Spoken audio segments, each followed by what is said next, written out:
တဲ့တမိုင်းအတွက်လွယ်ကူရင်းချက်နေလေးတင်ပြပါဆိုလို့တင်ပြရချင်းဖြစ်ပါတယ်။ပေါဝင်ပစ္စည်းတွေကတော့အာလူနှလုံးဖြစ်ပြီးတော့ကြက်ဥနှလုံးဖြစ်ပါတယ်။ကြက်ဥနဲ့အာလူပြုတ်ဖို့ရကကြက်ဥလေးကိုသုံးပါမယ်။ခုနဥလေးကိုထပ်ပြီးတော့ရေတခြားလေးရတော့ကဆေးပေးရပါမယ်။ကျတဲ့တမိုင်းအတွက်ရုံမှလွယ်ကူပြီးတော့ရှမ်းမှာစားလို့ကောင်းတဲ့အာလူထမင်းနဲ့လေးလှုပ်မှဖြစ်ပါတယ်ရှင်။ခုနဆေးထားတဲ့ဥတွေကိုမိဖို့ပေါ်တင်ပြီးတော့မိခလို့စားပြီးတော့ဖွင့်ပါမယ်။ဥတွေကိုပြုတ်နေစဉ်ရတော့ကစစ်တက်ဖို့အတွက်ကြက်သွန်လေးလှီးပါမယ်။这种礼物这လုံးဆိုရင်ရှာပါပြီ။ဒါကကြောက်တဲ့တမရဲ့အတွက်အရင်မှလွယ်ကူပြီးတော့အရင်မှစားလို့ကောင်းတယ်။အားလုံးထမင်းနဲ့မှဖြစ်ပါတယ်ရှင်။ရှင်းအောင်ဆုံးရုပ်ကလေးကိုကြည့်သွားလိုက်နော်။ဒီကဘော်ဒီကနည်းနည်းတောင်းထဲမှာပါတယ်။ဘာလို့လဲဆိုတော့ homework ခေါက်တဲ့အတကုံဆော့ပြီးတော့ train တာပေါ့နော်။ကိုစိတ်ကိုလည်းအမြဲလန်းဆောင်နေပေါ့နော်။ကင်မရာကရှင်းမှန်ထောင်လို့မရဘူးလား။မင်းနေရလူတွေအတွက်ရှင်းမှန်ကြအုပ်နေရမယ်ရှိလို့ထောင်လို့မရပါဘူးရှင်။ကောင်းကြိုက်တယ်မျိုးနဲ့တော့ကြိုက်တဲ့ဟာပဲကြည့်ပဲ။ဘာကြီးပြောလို့ပြောနေမှမသိဘူး။မျိုးရင်တော့ငါမပြောလိုက်ချင်။ပြုတ်ထားတဲ့ဥတွေကစားပြီဆိုရင်ရတို့ကဥချပါမယ်။ဥချတဲ့ချိန်ကျရင်လက်နီးစုပ်လေးတုံးနော်။လက်ပုံမှာဆိုလို့ပါရှင်။ဘာမှလဲကိုယ့်ရဲ့လက်နီးစုပ်ပဲပေါ့တော့။ပို့ဆောင်မယ်မဟုတ်တာမှတ်နေလို့နော်တခြားကြည့်တာနော်မ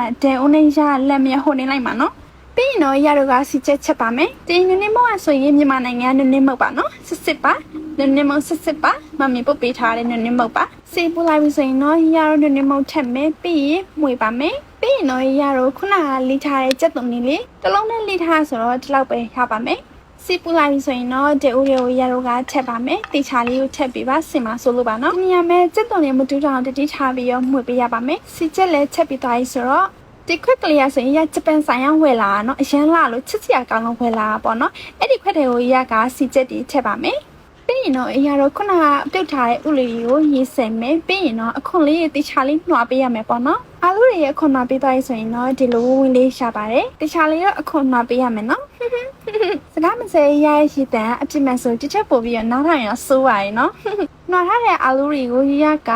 ခြေပစ်ပါမယ်ပြီးရင်ထမင်းနဲ့ထည့်မယ်ပေါ့နော်ပြီးရင်စီထက်မယ်ပေါ့နော်ရကတနေရမယ်ငပြရည်လေးသုံးပြီးထားတာပါငပြရည်ရဲ့ရှုံးမဝင်နဲ့ထည့်တယ်ပြီးရင်လက်အိတ်မပါပဲနဲ့တုပ်ပါတယ်ပို့ပြီးစားလို့ကောင်းအောင်လို့ပေါ့နော်တေချာလေးတော့နေပေးရပါမယ်နေလို့ပြတိုင်းဆိုရင်တော့ဒါလေးဆိုရင်အရင်ကမှစားလို့ကောင်းတဲ့အာလူထမင်းနဲ့လေးဖြစ်ပါတယ်ရှင်လိုက်ပြရလို့စားကြည့်ပါကျေးဇူးတင်ပါတယ်ရှင်